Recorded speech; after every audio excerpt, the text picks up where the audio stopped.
A história de Adolf Hitler. Mundo oriental, mundo ocidental. Para onde seguirá? Este homem será o senhor do seu destino? Versão brasileira em Geddes, São Paulo. Adolf Hitler nasceu em 1889 na Áustria, perto da fronteira alemã. Ainda era muito jovem quando seu pai morreu. Já sabia que sua vida seria dura. Na época em que frequentou a escola, foi um estudante como outro qualquer. Quem poderia imaginar no que esse garoto se tornaria 25 anos mais tarde? Aos 19 anos, perto de obter seu diploma, abandona a escola e se submete a exames de admissão na Academia de Belas Artes em Viena, e fracassa. Ao retornar para casa, encontra sua mãe gravemente doente, que logo morre. Adolf Hitler fica sozinho, sem amigos, sem um caminho, sem um orientador. Aos 20 anos, ele se vê abandonado e sem rumo. Então tenta vender suas pinturas novamente. Pinta aquarelas que conhecidos tentam vender nos cafés de Viena para ajudá-lo, sem sucesso.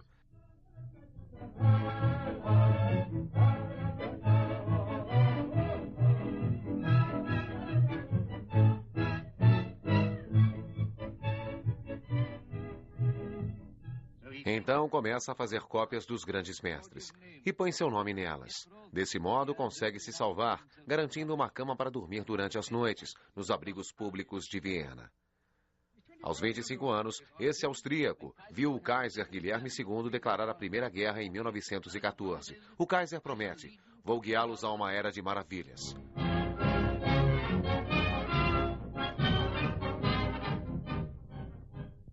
Maravilhas, realmente. Os alemães inventaram uma nova guerra de horrores, a fumaça de gases venenosos, contra os quais não havia armas para lutar.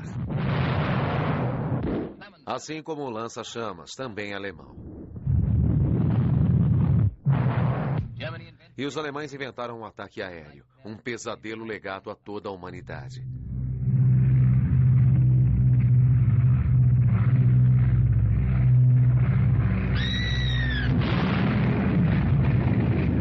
O Lusitânia. 1.200 homens, mulheres e crianças mortos desapareceram sem deixar vestígios. Os alemães inventaram um ataque aéreo, um pesadelo legado. Outra invenção alemã. Hitler sonhava com a glória militar, mas no início se manteve a segurança e a paz. Mas, assim como a Alemanha, sua pátria foi derrotada e arrasada. E ele se vê metido em 4 anos de combates, que não lhe dão nada, a não ser lutar sem esperança. Outra decepção. Pela primeira vez, deixa crescer um bigode que mais tarde se tornaria seu símbolo. Hitler, aos 30 anos, ainda é um fracassado. Todavia, precisava sobreviver. A era de maravilhas do ex-Kaiser tornou-se uma época de pobreza e caos. E foi nesta situação que Adolf Hitler finalmente encontrou sua oportunidade. Para evitar uma revanche alemã pela sua derrota em 1914, os aliados impingiram à Alemanha uma inflação explosiva da moeda. Em 1920, o dólar valia 10 marcos. Em 1921, 100 marcos. Em 1922, 1.000 marcos. Na primavera de 1923, 100.000 marcos. E ainda no mesmo ano, milhões e milhões de marcos. Até atingir o astronômico número de 4 bilhões de marcos por $1. E tudo isso infligido pelos aliados, que trouxeram a ruína para a Alemanha. O moral de uma nação inteira estava aniquilado. Terreno amargo, mas ainda assim um solo fértil. Para que em breve fossem lançadas as sementes do nazismo. Nessa época, Hitler já havia se tornado um agente secreto, ou, em outras palavras, um espião, a serviço do Reichswehr. Então passou a ter como tarefa observar as atividades de um novo partido político, o Partido Alemão dos Trabalhadores. Fazendo parte do exército, filia-se ao partido, assumindo a liderança dessa organização. Em seguida, muda o seu nome para Partido Nacional Socialista Alemão dos Trabalhadores. Esse é o significado completo daquela outra palavra nazista. Em 1923, o nível de descontentamento do povo atinge seu pior grau. No dia 9 de novembro, Hitler e seus companheiros, entre eles o famoso general Ludendorff, decidem que chegou a hora de tomarem o poder. Para garantir o sucesso, ele promete estabelecer um governo provisório, eleito pelo povo após o golpe. Mas o golpe fracassa. Assim, o primeiro avanço nazista é detido. Antes do ataque, Hitler tinha jurado vencer ou morrer. Eu tenho balas no meu revólver para os meus camaradas e uma para mim mesmo se falharmos, declara. Não passou de promessa. Ele falha, mas não se mata.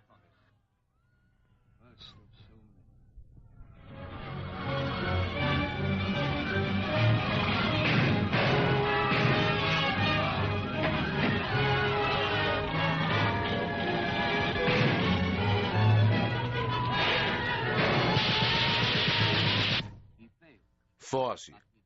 Logo é pego e levado a julgamento.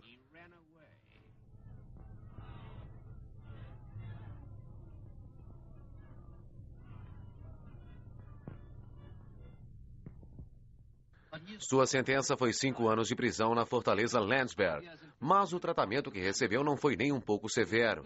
Então usou esse período no cárcere para escrever o seu famoso Mein Kampf, Minha Luta, o livro do destino da Alemanha. Fora dos muros da prisão, a situação continua a piorar. Temem que a propaganda comunista consiga triunfar.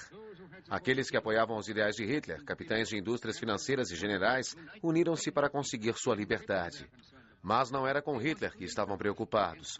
Eles queriam desviar a atenção da ameaça que se apresentava. Hitler é libertado da prisão e, ainda na vizinhança, encontra seus companheiros que passam a ajudá-lo. Panfletos, cartazes, livros, uma enxurrada de palavras e promessas. Os alemães adoram uniformes. E Hitler deu-lhes uniformes. Uniformes para todos. Uniformes para os rapazes, para as moças, para jornalistas, motoristas, trabalhadores. A todo vapor, assim era manufaturado o uniforme nazista. Os jornais eram requisitados para espalhar a nova doutrina. Os nazistas introduziram retratos de seus líderes nos maços de cigarro, e as fábricas onde os cigarros eram feitos pertenciam ao partido. As vendas de cigarros, uniformes, armas, insígnias e bandeiras geravam cerca de 70 milhões de marcos por ano. Tudo era lucro, tudo era do partido, o partido nazista. Como um mercador que vende um remédio para o medo, Hitler fez com que os alemães acreditassem que o partido nazista era a cura de todos os males.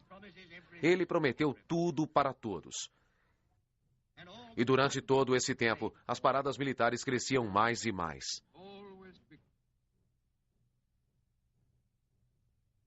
Assim, o povo na miséria, com fome e desempregado, buscava as fileiras da organização nazista. O pequeno grupo tornou-se um exército, o exército particular de apenas um homem. O homem que rapidamente se transformaria no ditador da Alemanha, ditador da própria Europa. Neste momento, os alemães mais aliviados estavam muito eufóricos para suspeitar que o alvo desejado era apenas um, o Reichstag. Este parlamento em Berlim foi incendiado na noite de 27 de fevereiro de 1933, dias depois da sua assim chamada eleição, o que confirmou a obsessão de Hitler em conquistar a chancelaria. Os comunistas foram acusados de serem os incendiários e Hitler propõe que os bolchevistas sejam expulsos. Todavia, precisava encontrar alguém para ser o responsável pelo incêndio. Então, um jovem holandês chamado Marius van der Lubbe é preso pela polícia próximo às ruínas em chamas. Embora não houvesse testemunhas, foi acusado e levado a julgamento. Van der Lubbe é condenado pelo crime, assim como todos os outros, exceto Toglar, que é libertado. Hitler é confirmado como chanceler e anuncia a sua política. Aos trabalhadores de todas as idades, nada de greve. Aos pequenos comerciantes, leis contra as grandes lojas. Para as mães e crianças, proteção contra trabalho infantil. Promessas. Promessas para manter uma nação inteira nas correntes da escravidão. Desfiles eram organizados para homenageá-lo. Ovações seguidas de ovações. Mas esse grande maníaco não se satisfazia. Um obstáculo ainda se interpunha entre ele e sua ambição. Hindenburg, o presidente da República. É bom não esquecer que a Alemanha é uma república.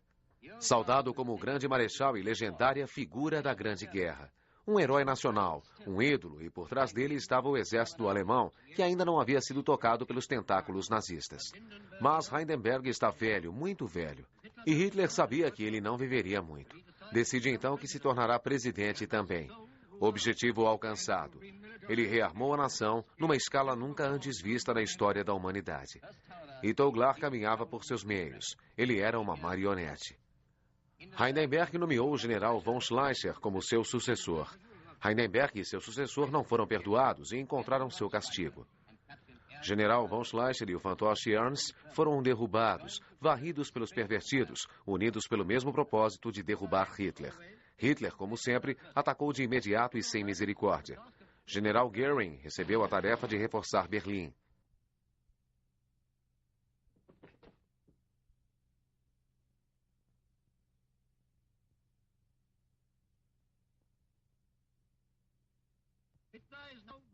Agora, Hitler é senhor da situação. E em poucas semanas, Hindenburg teve a inspiração de não sufocar os seus rivais. Ele fez de Lieb Oberlein o seu segundo no comando e por muito tempo, nomeado enquanto assistia a um funeral. Os jornais alemães anunciam a morte do presidente. Ao mesmo tempo, os editores eram detidos pela lei adotada no dia anterior. Mas Hindenburg ainda vivia e nomeou Hitler presidente e chanceler. No mesmo dia, tropas alemãs foram compelidas a fazer um novo juramento supremo. Um juramento de fidelidade a Hitler em pessoa. Por esse sagrado juramento, eu prometo prestar obediência incondicional ao líder do reino alemão e a seu povo, Adolf Hitler, comandante-chefe das Forças Armadas, e pela minha bravura como soldado, prometo empenhar a minha vida para cumprir esse juramento. Enquanto o povo alemão lamentava a morte do seu grande marechal, o governo da Áustria finalmente assegurava para si a melhor posição no Estado alemão. Tudo o que restava era uma eleição para confirmar sua sucessão e o desejo do povo. Uma conclusão gloriosa. E sob um ataque maciço de propaganda histérica, a eleição de Hitler é confirmada.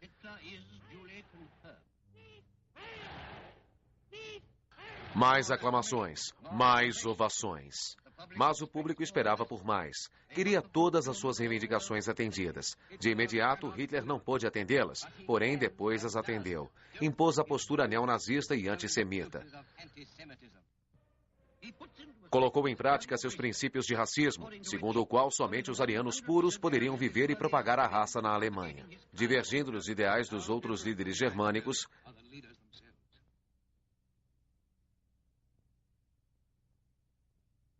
Hitler vislumbrava bem mais adiante.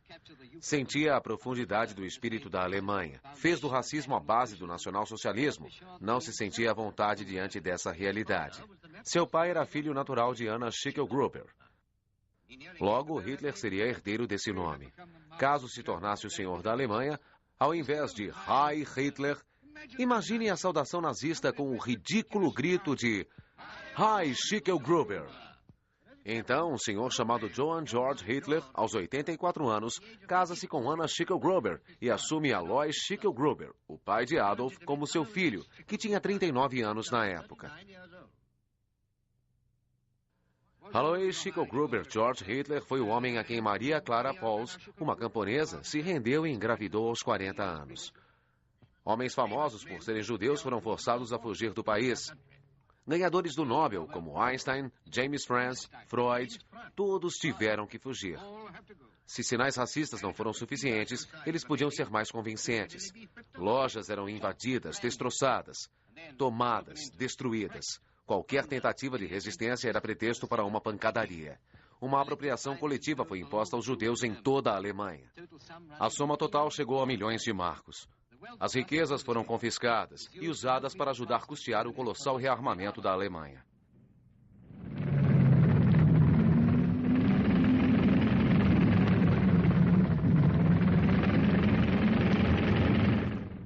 Mas nem todo o dinheiro era usado dessa maneira. Boa parte era para os bolsos dos líderes nazistas.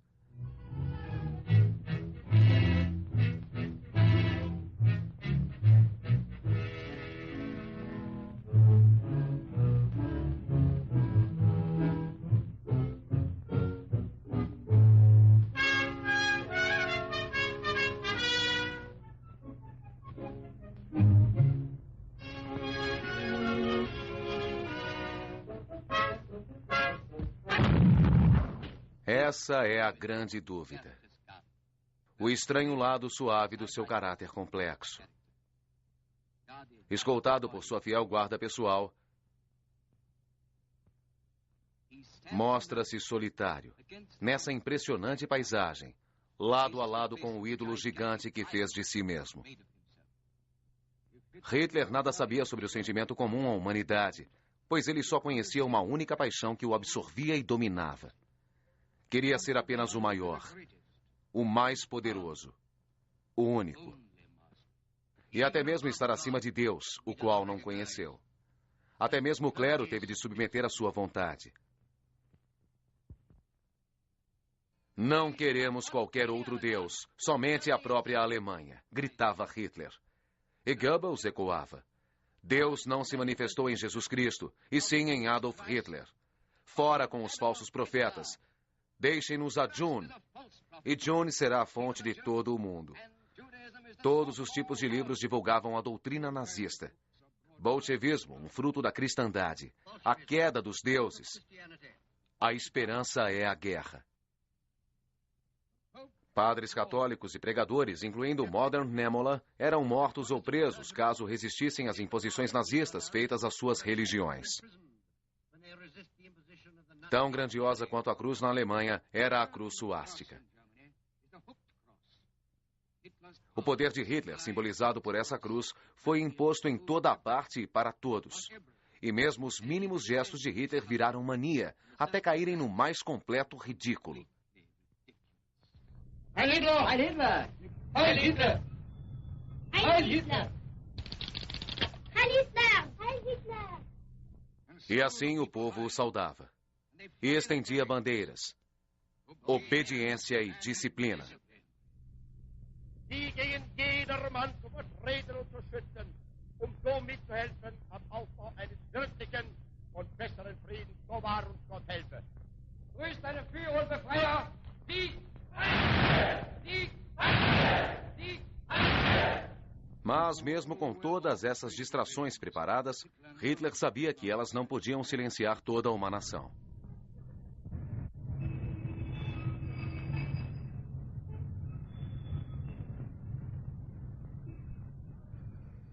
Havia aqueles que gostavam de alcançar, além dessa barreira viva, a máquina feita de entusiasmo. As únicas notícias que liam nos jornais eram as notícias nazistas. Era proibido ouvir as rádios estrangeiras. Os nazistas tentaram criar na Alemanha uma única opinião. Um único ponto de vista. A mente humana estava sendo aprisionada. A punição por ouvir as nações estrangeiras era severa. E como resultado final, a pena era a morte. Os próprios jornais alemães que anunciassem ou cometessem crimes desse tipo eram fechados por 3,5 a 5 anos. O crime era querer ouvir a verdade.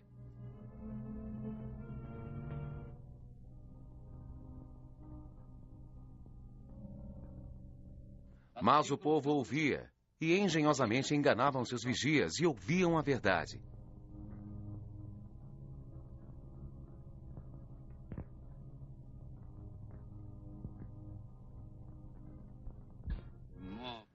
Hitler agora assumia o papel de herói nazista.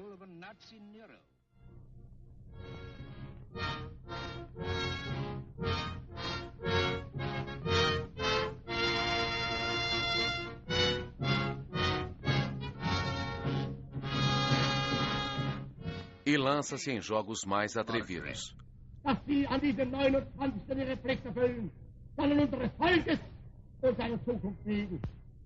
Denn wir sind vergänglich, aber Deutschland wird bestehen. Wir werden sterben, aber Deutschland muss leben, jetzt und immer. Foi uma orgia de declarações. O povo alemão não pensa em invadir nenhuma outra nação. O governo alemão gosta do povo alemão. Nós temos o desejo incondicional de fazer com que esse tratado seja a nossa melhor contribuição para a preservação da paz mundial. Hamburgo, agosto de 1934. 10 meses depois, a Alemanha anuncia a conscrição. Queremos ser o elemento de paz entre as nações. Não cansamos de repetir essa oferta. Para ratificar e consolidar o nosso programa de governo e reafirmar que não mentimos, afirmamos que o povo alemão jamais quebrou a sua palavra.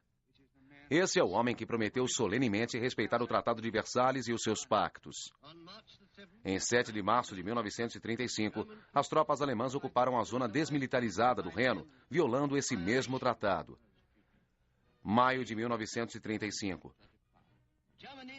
A Alemanha não tem nenhum desejo de interferir nos assuntos internacionais da Áustria, de anexar a Áustria ou qualquer coisa semelhante. 10 meses depois, a Alemanha promove distúrbios em Viena. Em 25 de julho, decide pelo assassinato do chanceler, que se opõe aos vizinhos. Os nazistas disfarçados com os uniformes do exército regular austríaco interrompem as transmissões das rádios locais e anunciam a renúncia do primeiro-ministro e comunicam que Adolf Hitler assumirá o seu lugar como o novo primeiro-ministro.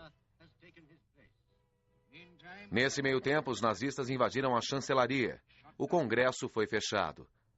Invadiram um gabinete e tomaram uma nação. E em menos de 4 horas, sua vida se esvaiu em sangue, sem ajuda de qualquer espécie. A Áustria morreu sem perceber. Mas a tentativa nazista falhou. A Áustria permanecia a Áustria, por enquanto. De qualquer maneira, o senhor chanceler continuava forte. Enquanto inocentes eram mortos, o arcebispo de Viena declarava: pela morte do nosso senhor, cercado por inimigos, a sucessão de eventos se intensifica. Após a Áustria, chega a vez da região dos Sudetas. A guerra parece ser inevitável.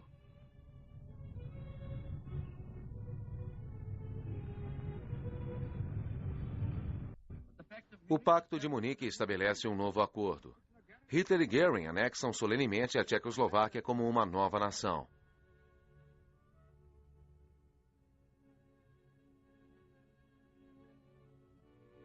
Tchecoslováquia, entregue ao seu próprio destino, cede as terras da região dos Sudetas às tropas do Reich. O mundo respira aliviado.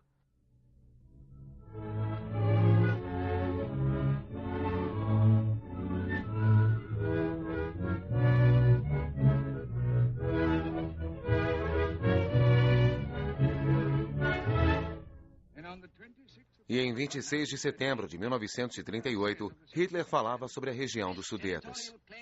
Este é o último território que irei reclamar na Europa. Eu garanti ao Sr. Chamberlain, e repito agora, quando os territórios dos Sudetas estiverem assentados, a Alemanha não requisitará mais nenhum território na Europa. Essas foram as palavras do próprio Führer.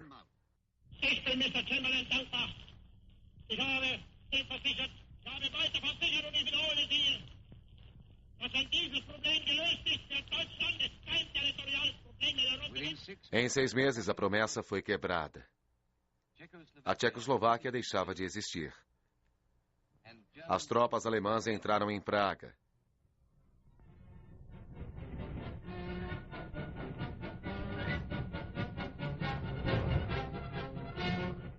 E no mesmo mês, as forças de Berlim tomam o porto de Memel. A Lituânia cai. A Grã-Bretanha decide pela conscrição e Hitler solenemente avisa que qualquer possível ato de agressão seria a guerra.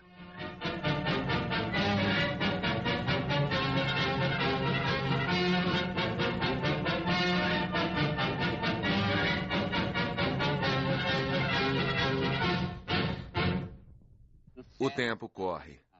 Em agosto de 1939, aconteceria o ataque mais cínico de todos. 2 anos antes, Hitler declarou: entre a Alemanha e a Rússia há diferenças que jamais serão superadas.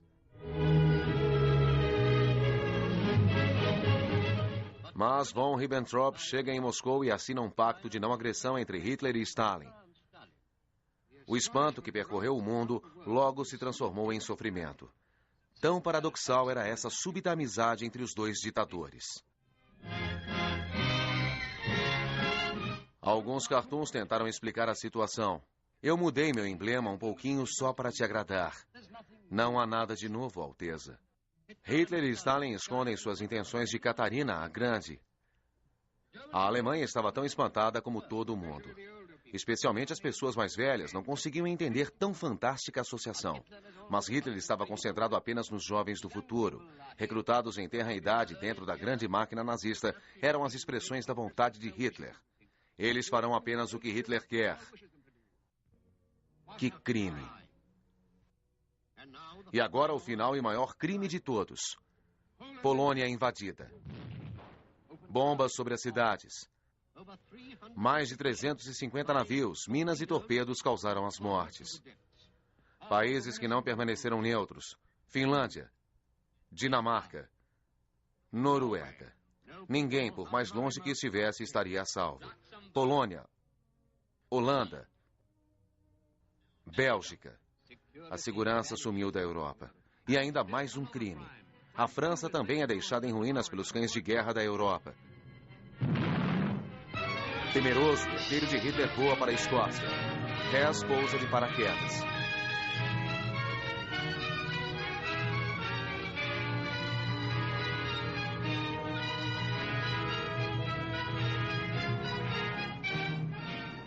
Por que Hess voou para as Ilhas Britânicas? Embora não tivesse admitido nada oficialmente, o mundo agora tinha razões para acreditar que Hess chegou com uma oferta de paz. Parem a guerra e juntem-se aos nazistas em uma guerra conjunta contra a União Soviética. Nazistas declaram guerra à Rússia Soviética.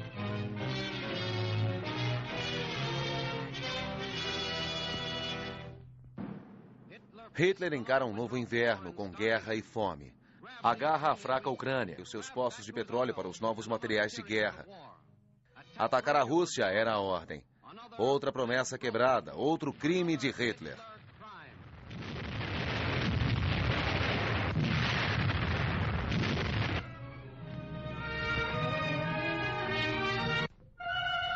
A suástica do Partido Nazista não existe hoje. Foi varrida do mundo. Mas a memória dos seus gênios diabólicos permanece. Devastação causada pelo trabalho desses grandes homens. A sede de conquistas de alguns homens é incomensurável. Nomes como Gengis Khan e Átila, o Uno, congelaram o sangue dos homens em suas veias e encheram os corações de terror. Um desses nomes foi Adolf Hitler.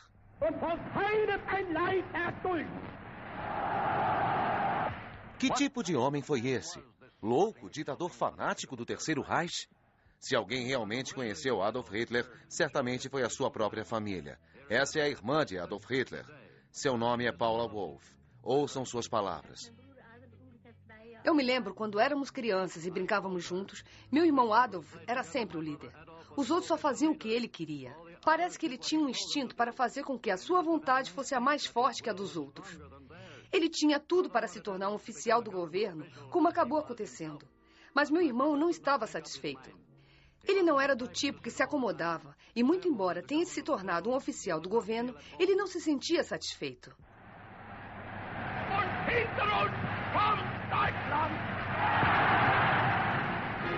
Hitler nunca encarou ninguém.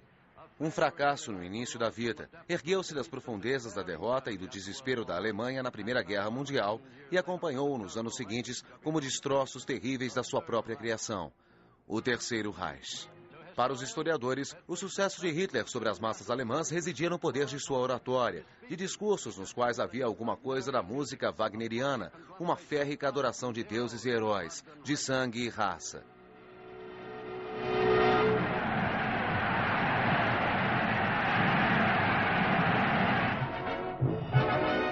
A tomada de seus rapazes em Kaiserville, na Alemanha, foi logo dita. Nas ruas da cidade, entre as multidões, as câmeras procuravam em vão pelos filhos, oficiais de São Patrício. Bem distantes estavam os sonhos de ser um poeta, um arquiteto, um artista. Mas tornou-se um pintor de paredes e quase sempre era um trabalhador comum.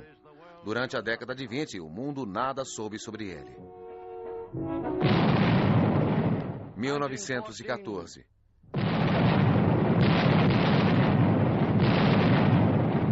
A Grande Guerra o resgata do infortúnio. Era um tempo para os heróis de verdade. Um novo símbolo, a suástica ergue-se da negra derrota alemã. As pessoas filiam-se ao Partido dos Trabalhadores Alemães. O símbolo encanta Adolf Hitler. Como cabo, se destacou na guerra e seguiu os passos dos demais veteranos de batalhas, naqueles dias terríveis. Os pequenos desfiles desse antigo partido é agora uma nova força política, que se torna o nacional-socialismo ou Partido Nazista. Estamos agora em 1920 e Hitler assume a liderança do partido. 1923. Hitler e o general Ludendorff lideram um ataque à cervejaria em Munique. Hitler vai para a prisão. E o fanático Dr. Goebbels assume o partido. Do quartel-general em Munique, Goebbels grita que irá construir o Terceiro Reich com propaganda. Enquanto o desfile continuava, Hitler estava na prisão de Landsberg, escrevendo Mein Kampf, Minha Luta, a Bíblia do movimento nazista, a resposta a todas as misérias da depressão. Lutem, lutem! Julius Shelby, um recente seguidor de Hitler e companheiro de prisão durante os dias de uma Alemanha em desespero, relata: Eu digo que enquanto estivemos juntos como prisioneiros em Landsberg, Adolf Hitler passou o tempo trabalhando em seu livro Mein Kampf. À noite, durante o jantar, quando nos reuníamos, ele costumava ler vários capítulos de seu livro, discutíamos. Os participantes principais dessas discussões eram Hess, Goebbels e o Dr. Weber. Para nós, jovens, Era como se fosse um treinamento, se assim posso dizer. Porque naquela época não sabíamos o que Adolf Hitler planejava fazer. Fora da prisão e agora um herói, um Hitler feliz retomou o controle do partido. A saudação fascista emprestada de Mussolini tornou-se parte do ritual, junto com as bandeiras e estandartes. Outros pontos em comum com os fascistas italianos foram construídos. Hitler e Rudolf Hess encontram-se com Mussolini em Munique, talvez procurando uma maneira de dividir seu poder. O antissemita fanático Julius encontra seu par e o terreno ideal é assentado para a cooperação entre fascistas e nazistas, antes mesmo de Mussolini voltar para Roma. Além dos padrões dos desfiles, discursos inflamados e rituais, existe um propósito diabólico. Hitler escreveu em seu Mein Kampf: os homens são animais de briga. A nação que for uma comunidade de lutadores é uma unidade de luta e qualquer organização viva que deixe de lutar encontra sua destruição. O atual governo é fraco, portanto, os verdadeiros alemães devem lutar contra esse governo. Discurso após discurso, Hitler espalha seu dogma para o povo alemão, mas não sem ampliar suas manobras militares e disputas políticas. 1928. Hitler tem 12 cadeiras no Reichstag alemão. Por volta de 1930, a depressão mundial se abate, sobra a Alemanha e Hitler agora tem uma aliada. Levas de desordens nascem pelas mãos dos nazistas e em 1932 controla 230 cadeiras. Violências e intimidações tornam-se parte de um padrão. Os jornais repletos de propaganda inflamada carregam suas mensagens. 1932. Hindenburg derrota Hitler pela presidência por uma margem bem estreita, mas o fim está próximo para ele. 3 de janeiro de 1933. Hindenburg se rende. Hitler é nomeado chanceler. E num desfile de tochas acesas, seus seguidores prestam tributo ao seu indiscutível senhor da Alemanha. As milícias do partido, as guardas de elite SS, as tropas de assalto SA estavam todas lá, espalhando terror por todo o país. Hitler agora tinha apoio dos grandes quartéis alemães. Colocando em prática seus planos delineados no Mein Kampf, o alvo de toda a educação e de todos os recursos era fazer um alemão se tornar um soldado.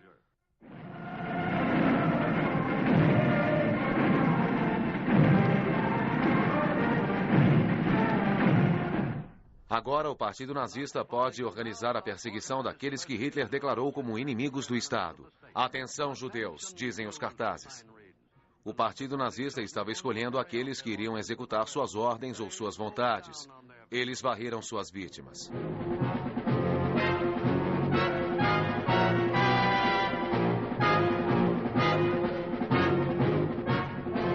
Milhares foram esmagados dia e noite. Hitler escreveu em Mein Kampf: somente a aplicação da força bruta, usada, contínua e implacavelmente, pode forçar a decisão em favor do lado que a apoia. No início de 1933, todo o material do Partido Comunista estava proibido na Alemanha. Após o incêndio do Reichstag, 4.000 foram mortos ou confinados em campos de concentração, atrás de cercas com arames farpados. Os camisas marrons e os camisas pretas uniam suas forças. Na época em que Hitler foi indicado como chanceler, o controle das polícias ficava nas mãos do presidente. Agora isso acabou.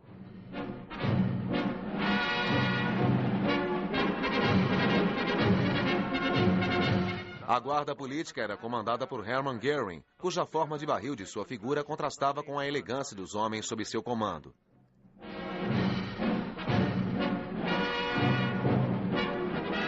Mas ninguém ousava entender ou questionar a vontade do Führer. 2 de agosto de 1934, presidente Hindenburg, ídolo do povo alemão, morre. Hitler cava seu caminho à presidência, consolida seu ministério e a chancelaria. Ele conclama o povo alemão para alcançar os seus objetivos. O Partido Nazista consolida sua força e executa seu projeto de dominar um país inteiro.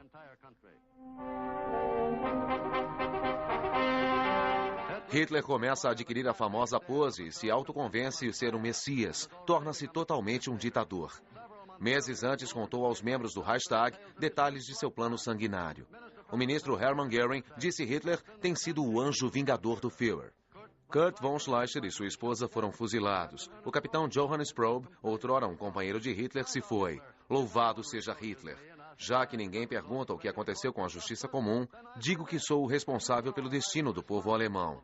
Pelo Tratado de Versalhes, ter grandes exércitos estava proibido.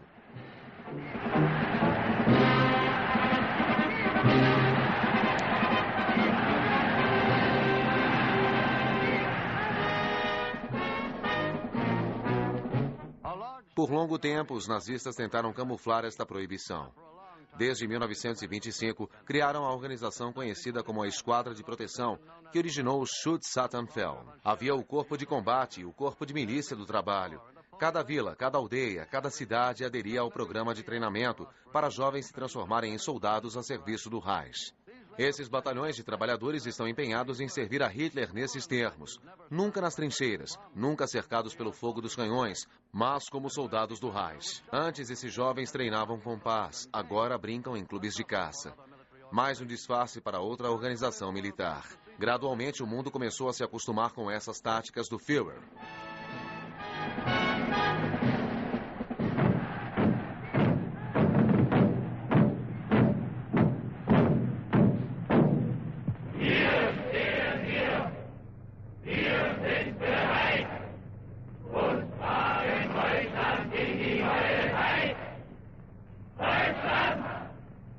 Kamerad, woher stammst du?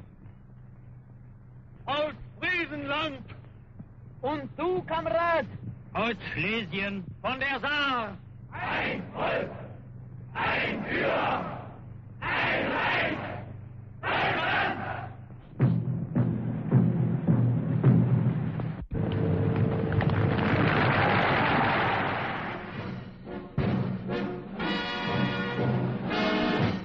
E assim, com audácia, os dias passavam e a conspiração contra a paz mundial logo estaria forte o suficiente para esquecer os falsos batalhões de trabalhadores e sua falsa paz.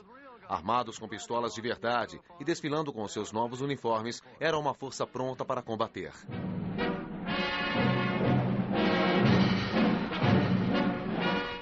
Cavalaria. Outra violação ao Tratado de Versalhes, o qual havia proibido sua formação, passa em revista diante dos especialistas.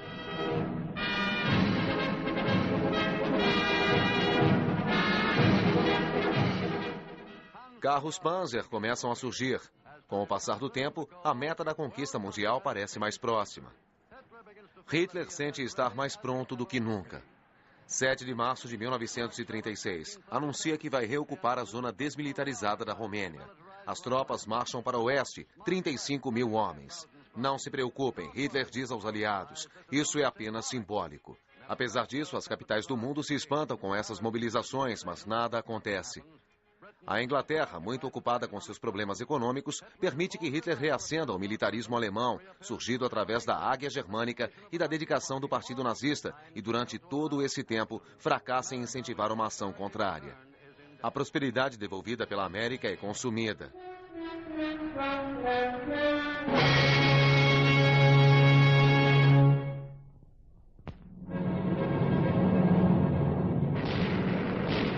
Em 1938, Hitler tem uma força aérea de 1.500 caças de primeira classe, tanques e carros blindados para suas ágeis divisões motorizadas e 10,5 milhões de soldados treinados. 11 de março de 1938, o Führer faz o seu primeiro movimento através das tradicionais fronteiras alemãs. Invade a Áustria e, em 2 dias, o Marionete, o chanceler austríaco, proclama a unificação dos dois países. Outra carta diplomática nas mangas de Hitler, a ressuscitada Marinha Alemã, o pesadelo para as expostas rotas marítimas da Inglaterra. Japão, França e Itália assinaram o infame Pacto de Munique. Setembro de 1938. Com uma marcha, Hitler dobrou o contingente que permanecia próximo à Tchecoslováquia. Uma grande quantidade de munição forma arsenais do exército nazista, mais armas para as conquistas do Führer. O Pacto de Munique tornou-se um símbolo de apaziguamento e o mundo tentava adivinhar onde seria o próximo ataque. Agora a Rússia começa a se preocupar. Nada parecia ser suficiente para Adolf Hitler, cujo encontro com seu destino já estava marcado. O mesmo que em poucos anos tornara-se chanceler da Águia Alemã e agora fazia o mundo tremer novamente. Protegendo a França, a linha de defesa Siegfried era guardada por armadilhas antitanques e canhões. Mas a ação de Hitler seria a leste. Sim, a Polônia seria o próximo alvo. Como a Alemanha e a Itália assinaram um pacto militar, as divisões alemãs foram enviadas para as fronteiras polonesas e iniciaram suas manobras.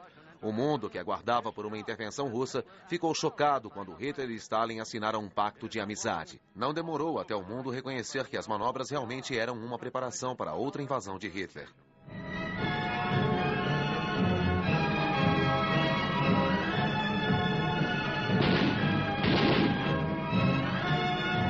Na fronteira polonesa, onde o acesso era difícil para as divisões mecanizadas, Hitler enviou divisões de cavalaria para enfrentar a defesa polonesa. Tudo estava indo de acordo com o plano. Todos os grupos de jovens tornaram-se divisões de soldados treinados, prontos para morrer pela pátria. Todos os jovens do grupo de atletas de salto transformaram-se em paraquedistas de elite, prontos para saltarem num piscar de olhos. Dos aeroclubes, supostamente clubes esportivos, lançam-se os treinados pilotos a bordo dos seus caças Messerschmitts. E das marinas saíram tripulações treinadas dos submarinos, prontos para controlar as rotas mundiais do Atlântico, as quais o mundo iria se preparar para enfrentar.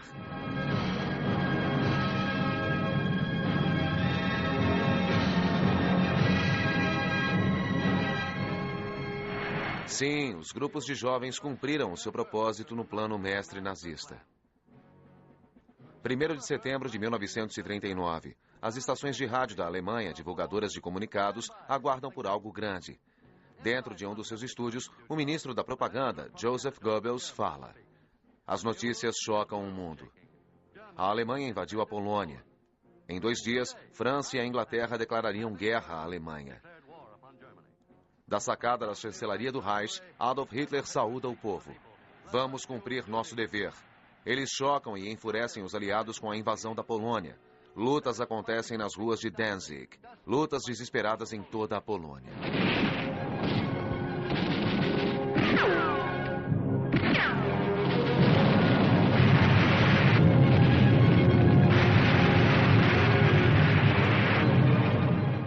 A Polônia é literalmente incendiada diante dos olhos do mundo, enquanto a divisão Panzer executa a primeira do feroz Blitzkrieg. A fronteira germano-polaca desaparece enquanto os poloneses tentam se opor a um avanço descomunal de centenas de quilômetros de aço e poder de fogo com sua antiquada cavalaria. Hitler vai ao fronte para assistir o massacre. Em poucos dias, a nação polonesa é reduzida a cinzas inertes.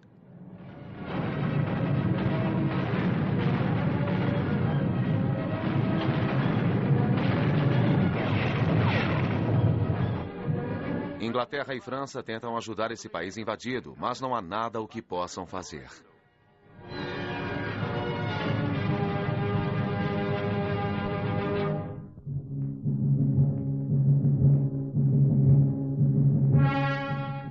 Antes das folhas de outono caírem, foi concluído o domínio da Polônia.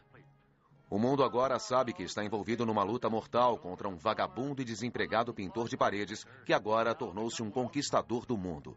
O manipulador fanático já é familiar. Mas e quanto ao homem? Na Bavária, em Berchtesgaden, o homem Hitler construiu para si um esconderijo. Era um luxuoso mirante em uma montanha inóspita conhecida como Andersberg. Era aqui que ele recebia os tubarões e oficiais nazistas em particular. E foi aqui que seu amor por uma mulher cresceu e se tornou uma poderosa parte desta implacável e estranha vida privada. Eva Braun, ex-recepcionista em uma loja de fotografia dirigida por um fotógrafo de Hitler, Heinrich Hoffmann. Ele costumava aparecer mais cedo nas recepções particulares de Hitler no seu retiro das montanhas. Poucas pessoas sabiam da estranha fascinação que tinha pelas mulheres. Por causa dele, 3 já haviam tentado suicídio. Eva Braun entrou na vida de Hitler no início da década de 30, mas somente os seus amigos mais íntimos sabiam desse relacionamento. Mesmo depois do fim das festas, Eva sempre se mantinha nos bastidores do retiro de Hitler, o Berghof. Como toda moça muito jovem, ela esteve no Instituto para Mulheres, em Braunau. Hitler colocou-a sob a sua proteção em 1932, depois que tentou se matar. Com Eva veio a sua irmã Gretel. Nesse belo cenário, o massacre dos poloneses e a retaliação dos aliados pareciam muito remotos mesmo. A atmosfera de um coquetel propiciava horas idílicas. Alguns dos participantes, cujos nomes perderam-se na história, são vistos conversando com o Führer. E assim Eva, sua irmã e alguns amigos participavam de um descanso quase cômico. Observando-a, alguém poderia sentir até pena dela. pobre moça, pouco mais que uma criança, cortejada pelo governante do seu país. Não se poderia esperar que agisse de modo diferente. Veio do mesmo passado humilde que o próprio Hitler. Esta é a possível explicação de sua predileção por ela. A esposa do ajudante de ordens de Hitler, Frau Schaub, traz uma nova luz para a vida amorosa do mestre dos alemães. Eva era, no final das contas, a mulher da vida de Hitler. Frau disse: os boatos sobre Adolf Hitler ser supostamente um anormal com mulheres são falsos. Como esposa do homem que foi seu ajudante de ordem por 20 anos, em inúmeras ocasiões pude observá-lo profundamente, inclusive na companhia de mulheres. Posso garantir que ele era um homem perfeitamente normal. Ele amava as mulheres e adorava estar na presença de beldades femininas. E sei tudo sobre a relação entre ele e Eva Braun, de 1931 até o fim. Sei tudo sobre seus diversos casos amorosos.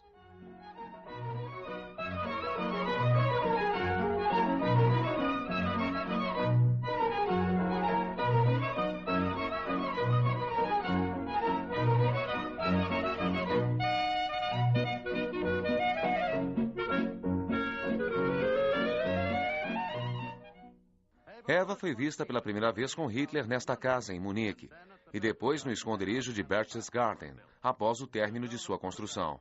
Ela era frequentemente fotografada com Hitler, raramente estava só em Berghof. Além da sua irmã Gretel, estava sempre acompanhada de amigas que o ajudavam a passar o tempo e a divertir-se. Uma espécie de equilíbrio, talvez, para a base de outros assuntos e considerações mais sérias. Todas as esposas dos visitantes de Hitler se reuniam com as esposas dos membros do partido. A própria Eva gostava, inclusive, que as fotos fossem tiradas em sequência. Talvez a câmera causasse esse comportamento brincalhão, como se fosse uma fuga para as decisões sobre lutas que eram tomadas nesses encontros. Da cabeça aos pés, Eva era fotogênica, estatura mediana, olhos azuis, rosto cheio, quadris largos e cabelos louros.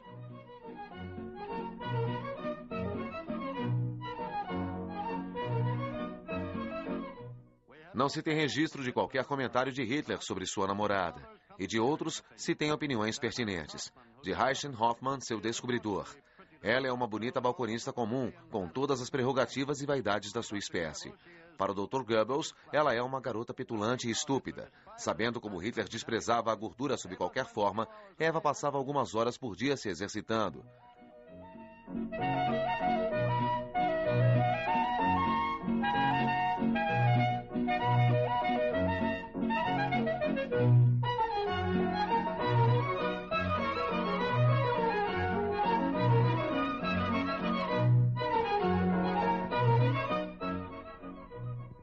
Naturalmente que Hitler consumia horas lidando com milhares de compromissos e obrigações e não era capaz de dar a atenção que uma garota normalmente esperaria.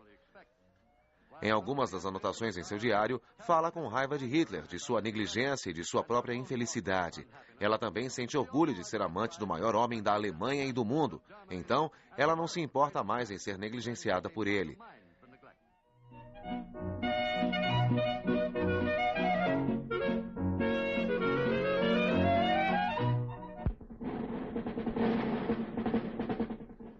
Em Berghof, a governanta sempre foi Frau Haubel. Era meia-irmã de Hitler. Sua responsabilidade era manter o local funcionando, para poder ser usado como um local de encontro para reuniões de negócios, afastadas da chancelaria. Mas, após sua filha ter se suicidado por amor a Hitler, ficou ressentida com a instalação de Eva como sucessora de sua filha. No fim, Frau Haubel pediu demissão, deixando Eva sozinha e sob responsabilidade de seu mestre e senhor, no melhor sentido da palavra.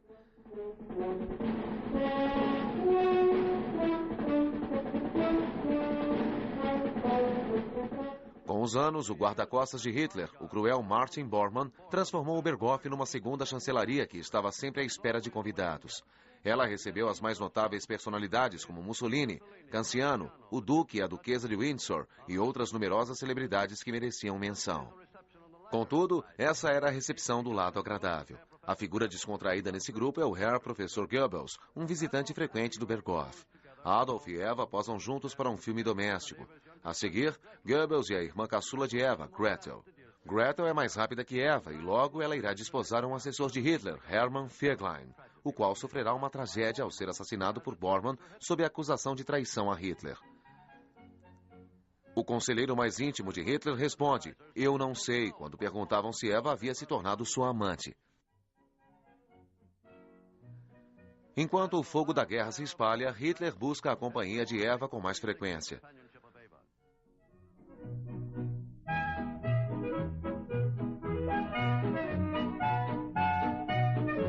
Surgem fofocas sobre Hitler e Eva serem os pais de uma criança, mas parecem falsas. Esse bebê é provavelmente filha de uma de suas amigas.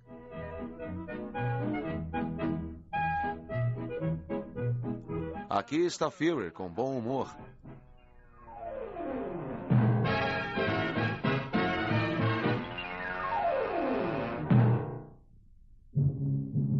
É difícil de imaginar agora o que a Grande Guerra está esperando. A guarda particular de Hitler se prepara para um visitante. A única intimação de guerra chegou quando alguém como Canciano, Mussolini e o seu genro vieram até Berchtesgaden. Hitler queria saber se eles iriam manter a promessa de entrarem na guerra. Vários meses se passam e a Itália permanece neutra. Mas esse assunto sério não interferiu nas brincadeiras e jogos de Eva Braun e suas amigas no seu balé aquático. O fato é que a Inglaterra e França se esforçam de verdade para encurtar a louca carreira do seu amante, e isso não parece com uma simples prática de mergulho diária.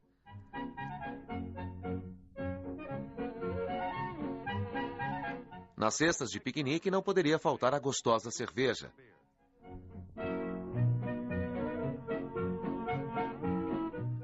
Outro episódio estrelando Eva com um elenco de coadjuvantes de líderes nazistas que visitavam Berchtesgaden. Talvez o fato de despojar as posses dos inimigos do Reich tenham feito eles se esquecerem das boas maneiras.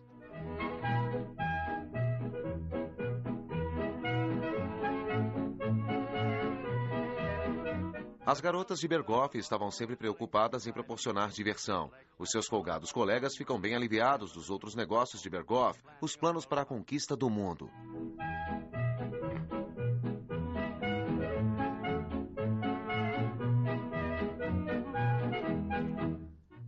Mais um esporte aquático.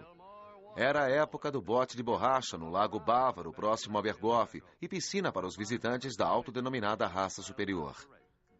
Bem diferente dos botes de borracha que flutuavam nas grandes áreas do Atlântico com suas cargas humanas lançadas ao mar pelos torpedos mortais dos submarinos de Hitler.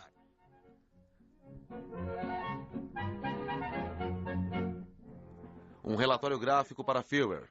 As baixas do inimigo e os planos para as conquistas seguintes. Era primavera novamente, em 9 de abril de 1940, e os aviões nazistas voam em outro céu. Após um breve show aéreo e o desfile de poucas divisões, Dinamarca e Noruega caem diante do exército alemão. Esses pequenos países não puderam resistir ao poder concentrado desse exército e receberam suas ordens de rendição através de estações de rádio controladas pelos nazistas.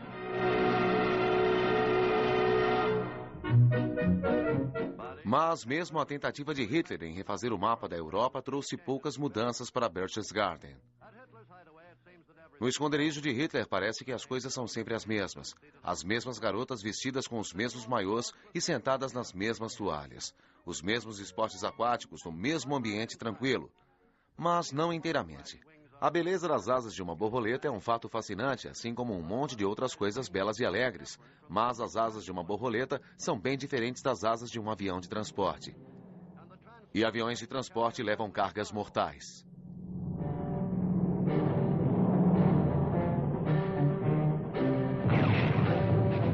Numa mistura de cores, a corrente de luz dos Panzer penetra na Holanda e a cerca quase que imediatamente, depois na Bélgica.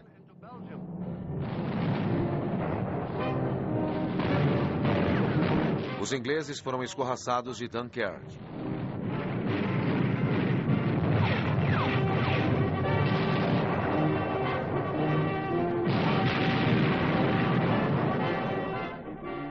Dessa vez, Paris, na primavera, era uma Paris triste. Pela segunda vez neste século, as tropas alemãs marcham sob o Arco do Triunfo. 27 de junho de 1940, no mesmo vagão de uma linha de trem, na floresta de Compiègne, onde os alemães sofreram as humilhações de 1918, os franceses são forçados a assinar um infeliz armistício.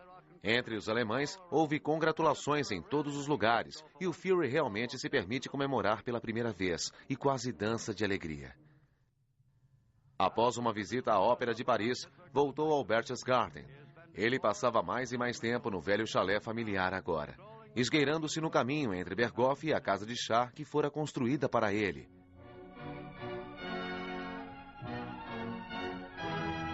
Enquanto Eva era deixada sozinha como nos primeiros anos, sob o impacto dos tremendos acontecimentos que balançavam o mundo. Eva passa por mudanças, percebe o papel que representa no drama de seu amado. E dessa vez, quando Julius ataca seus convidados, ela atua com mais dignidade.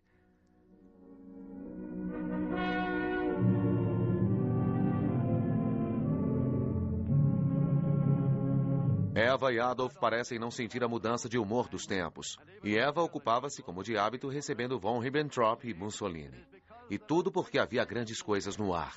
Tudo apontava para um ataque à Inglaterra, as bases na França e Noruega, a batalha aérea sobre a Grã-Bretanha.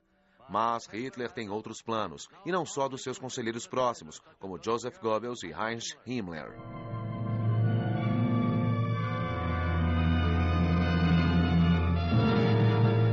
22 de junho de 1941.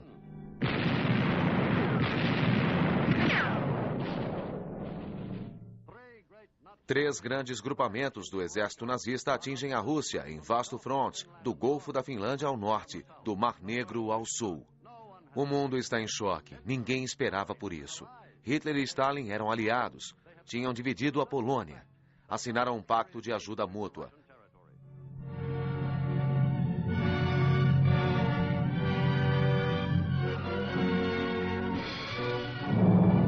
Mas os nazistas penetraram profundamente no território russo. O avanço foi rápido porque a Luftwaffe tinha o controle absoluto do ar. No Kremlin, com uma voz contida, lenta e tímida, Stalin ordena a seu povo que queimem a terra. O ataque japonês a Pearl Harbor, em 7 de dezembro de 1941, trouxe novos aliados aos generais do Comando Supremo. Eisenhower e Bradley juntam-se a Montgomery e Tedder.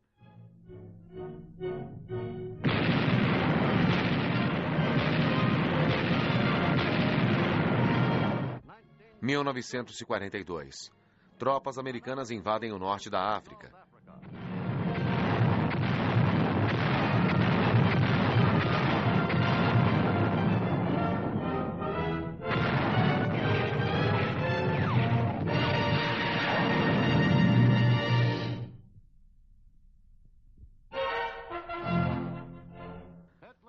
A invasão russa de Hitler atola em um grande lodaçal de sangue e fogo, cujo vértice era Stalingrado. –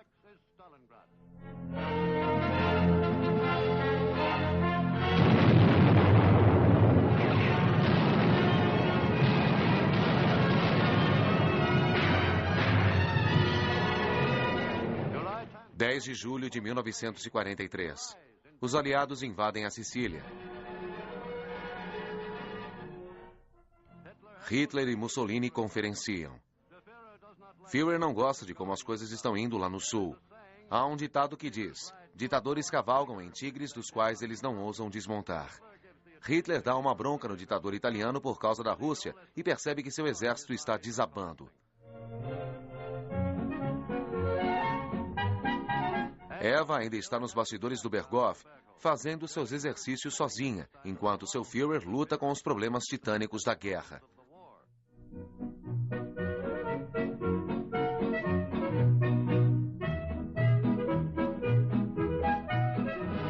Como pode manter suas fábricas abastecendo as tropas apesar dos maciços ataques aéreos? Como conseguir mais operários para o trabalho escravo se a vontade de trabalhar é criada pelo terror e tortura, cuja energia física é sugada pela falta de comida, de acordo com as regras da insana economia germânica?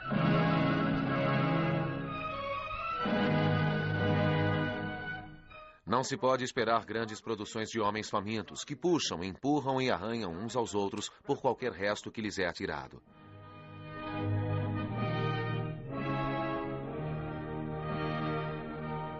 A sua existência desesperada nem mesmo é considerada pelos residentes no retiro particular do Führer, no topo de uma montanha na Bavária. Eva e sua amiga aproveitam o verão de 1943. Os visitantes em Berghof parecem pouco preocupados com o seu mundo se despedaçando e se consumindo em fogo do contra-ataque aliado. A pequena Eva e suas amigas dificilmente teriam capacidade para tal especulação. Sua irmã Gretel, mais pesada agora, aproveita a pequena cachoeira da correnteza perto de Berghof.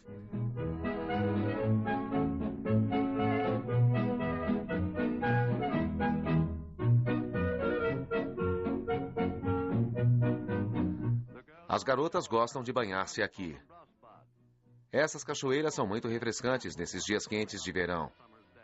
Mas os banhos nos campos de concentração alemães são em chuveiros bem diferentes. No lugar da refrescante água da montanha, os chuveiros despejam um mortal gás cianeto. Banhos mortais para os indesejáveis. Extermínio racial.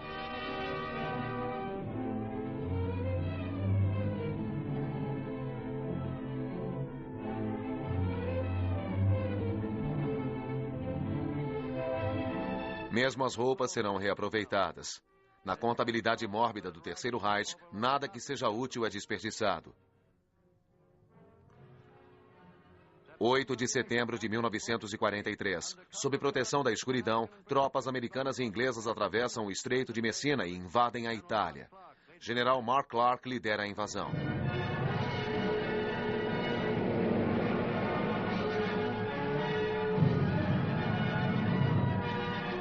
Eliminamos um ditador, Mussolini.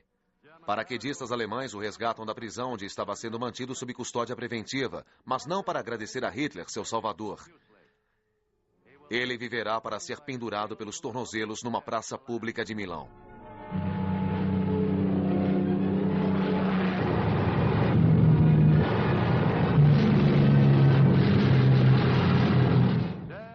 Dia e noite, bombardeiros britânicos e americanos decolam nas bases da Grã-Bretanha e do norte da África para bombardear a Alemanha. E na Alemanha, os bombeiros estavam constantemente ocupados pelos milhares de ataques aéreos. Foi em 1944 quando os aliados retomaram seu mais lindo controle aéreo. Aviões planavam pelo céu levando uma chuva de destruição sobre Colônia, Hamburgo e Berlim, varrendo campos de petróleo, estações ferroviárias e plataformas de lançamento de foguetes. Nunca antes uma guerra causou tamanha destruição nas obras humanas. A visão de Hitler para a conquista do mundo começava a desaparecer. Uma batalha em Monte Cassino, na Itália.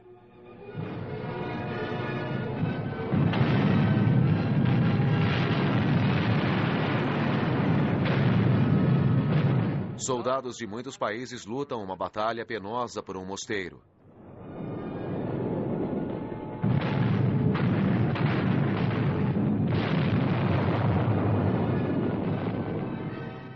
E eles o tomam e seguem para Roma. Esse é mesmo um exército aliado. Se entendem através da linguagem universal dos sinais. Aqueles que não conseguem entender são civis abandonados. Eles sabem pouco sobre o ditador maluco que causou sua miséria, especialmente as crianças.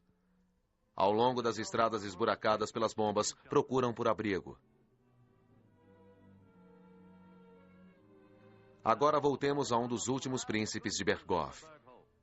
É aniversário do filho de uma das amigas de Eva, e com guerra ou sem guerra, ele merece uma comemoração.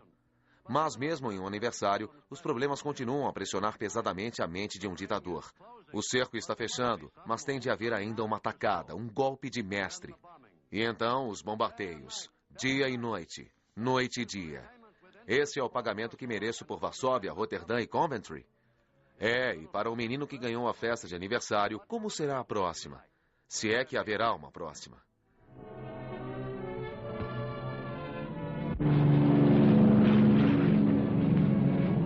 6 de junho de 1944, na costa francesa de Cherbourg até o Havre. Este é o dia D. 40 divisões aliadas desembarcam nas praias. Em Berghof, 2 meses depois, Hitler e oficiais nazistas se reúnem. Uma bomba escondida explode. Muitos morrem na explosão, mas Hitler escapa. A única sequela foi um ferimento na perna. E Hitler declara: essa guerra é um dos complexos elementos que anunciam um novo milênio e que sacode o mundo uma vez a cada 1000 anos.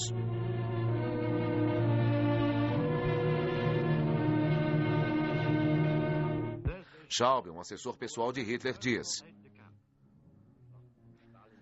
o estado de saúde de Adolf Hitler piorou por causa das contrariedades no fronte, especialmente depois da batalha em Stalingrado. Ele não conseguia dormir, seus nervos pioraram e foi forçado a tomar remédios. Mas é preciso eliminar esses boatos. O seu cérebro estava funcionando perfeitamente bem até a hora de sua morte.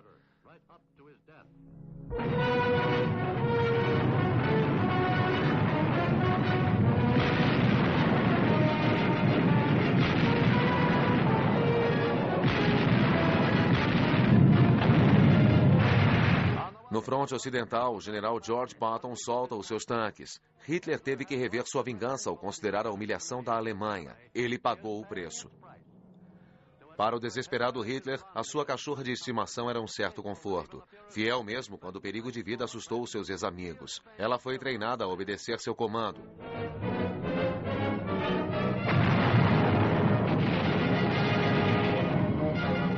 As coisas iam de mal a pior no fronte russo. As tropas alemãs foram expulsas da Romênia, Bulgária, Iugoslávia e Grécia. O próximo movimento russo seria no coração da Alemanha. Tropas alemãs encaram com bravura o maciço ataque russo, mas os resultados são inevitáveis. Quando as tropas ficam sem homens, sem armas, famintas e com frio, não se veem mais pegadas na neve. Desastre seguido de desastre. Os aliados se espalham através da França e dobram a área da própria Alemanha. As tropas alemãs agora se rendem aos milhares.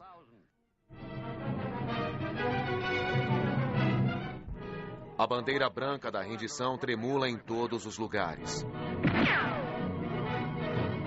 Os soldados americanos descem a suástica e em seu lugar colocam listras e estrelas.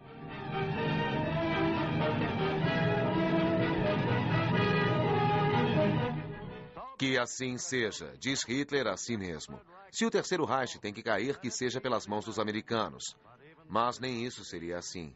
Houve um último acerto e os ingleses e americanos ficaram além do Elba. Os russos tomaram Berlim. Hitler vê pichações nos muros. Ele precisa voltar a Berlim para obter a vitória ou morrer tentando.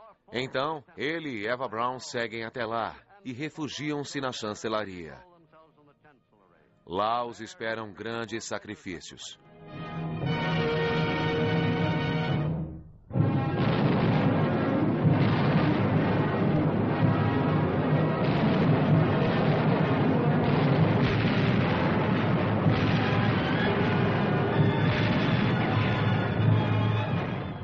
Berlim, uma cidade próxima do fim. O dia todo e a noite toda os canhões estrondam. Civis decidem correr para um abrigo melhor.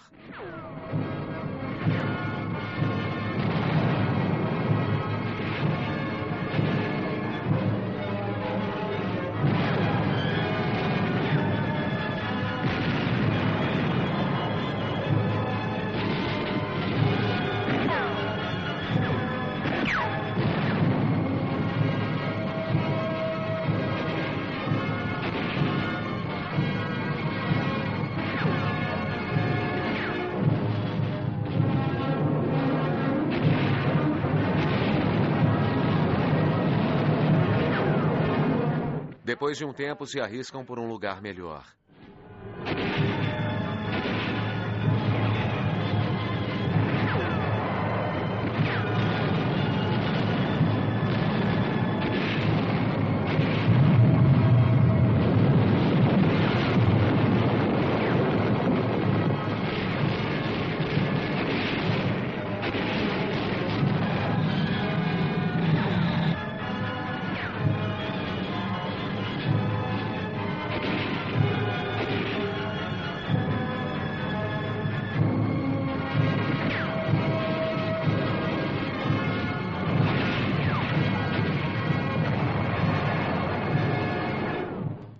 De abril de 1945. Os russos fazem uma varredura nos subúrbios de Berlim quando Hitler reuniu seu staff, a reunião final.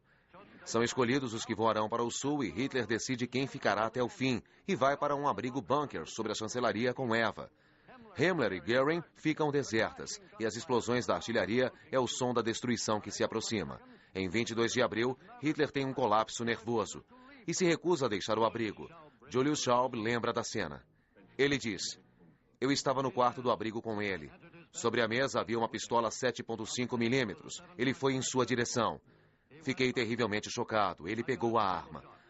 Mas não era o ato final ainda. Ele só estava se certificando que estava carregada. No entanto, o que pensei naquele momento aconteceu alguns dias depois.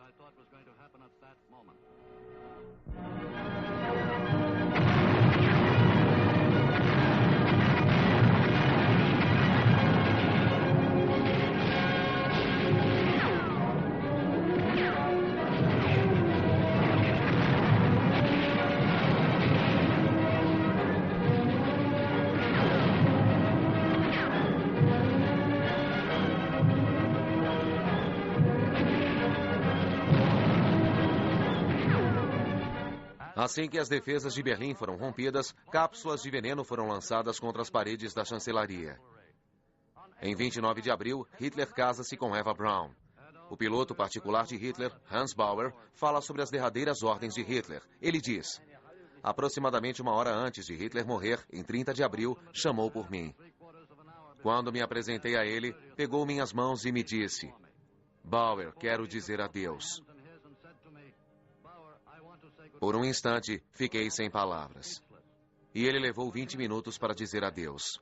E a outra coisa que me disse: Bauer, eu tenho mais 2 ordens para você. A primeira é: eu o torno pessoalmente responsável por queimar os cadáveres da minha esposa e o meu. A segunda é: diga isso ao Bormann. Continue com Dönitz. Dönitz será meu sucessor natural. Eu dei ao Bormann um grande número de documentos para levar ao Dönitz. Todo o tempo fiquei paralisado pelo modo superior de Hitler falar. E eu não podia acreditar que esse seria o fim.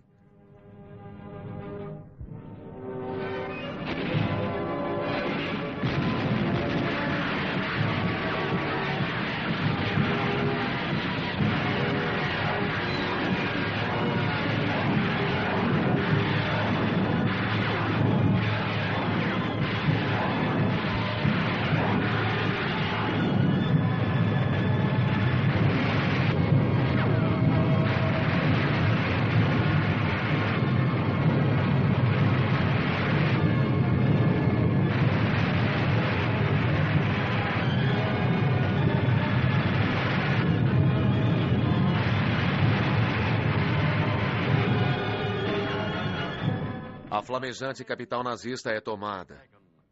Os últimos defensores são arrancados dos seus buracos. No meio de todas aquelas ruínas é difícil descobrir o que aconteceu com o derrotado ídolo nazista. Mas a história completa será contada mais tarde. Nos porões da chancelaria, Adolf Hitler atira e se mata. Eva toma veneno e morre.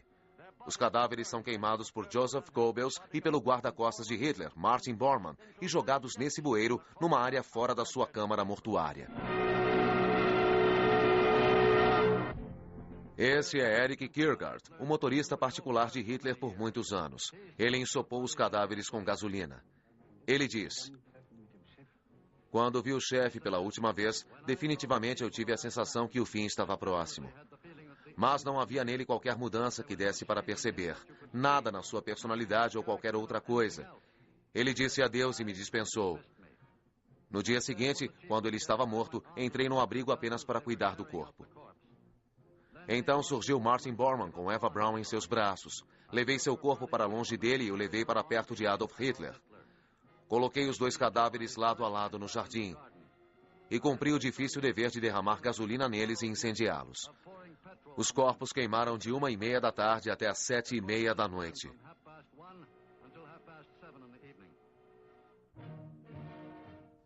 Joseph Goebbels atira nos seus 6 filhos e um guarda da SS atira na sua esposa e nele mesmo. E os russos hasteiam sua bandeira no topo do portão de Brandenburgo. As tropas de ocupação americanas chegam do oeste. Estrelas e faixas são hasteadas. Os líderes aliados, incluindo os generais russos e americanos, assumem. O Terceiro Reich morre numa última catástrofe convulsiva. Os canhões disparam aleatoriamente. Os russos atiram em qualquer pessoa suspeita. Berlim, 4 de maio de 1945. Uma cidade de ruínas fumegantes que, assim como a Fênix, deverá ressurgir de suas cinzas. Adolf Hitler deixou uma marca em sua pátria que será lembrada por mais de 1000 anos. Pelos mesmos anos que disse o quanto o Terceiro Reich duraria. O lugar particular de Hitler nas montanhas, Berchtesgaden, compartilha com o destino de Berlim. O cenário de sua estrela, Eva Braun, foi destruído. Os atores deixaram o cenário para sempre. Os líderes nazistas estão mortos ou encarcerados. E a líder, a própria Eva, é um cadáver em decomposição, impossível de ser reconhecido. E o que dizer do ator principal?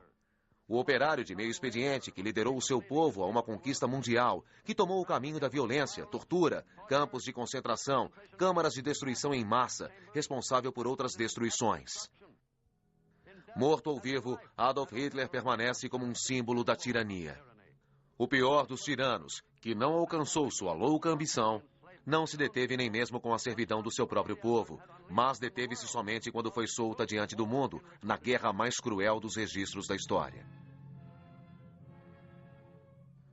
A calma voltou à grande pátria do Berghof. Uma calma que, a despeito da cruel lição a ser aprendida da vida de Hitler, ainda não retornou ao mundo. O horrível espectro do homem carrasco do homem ainda habita em nós.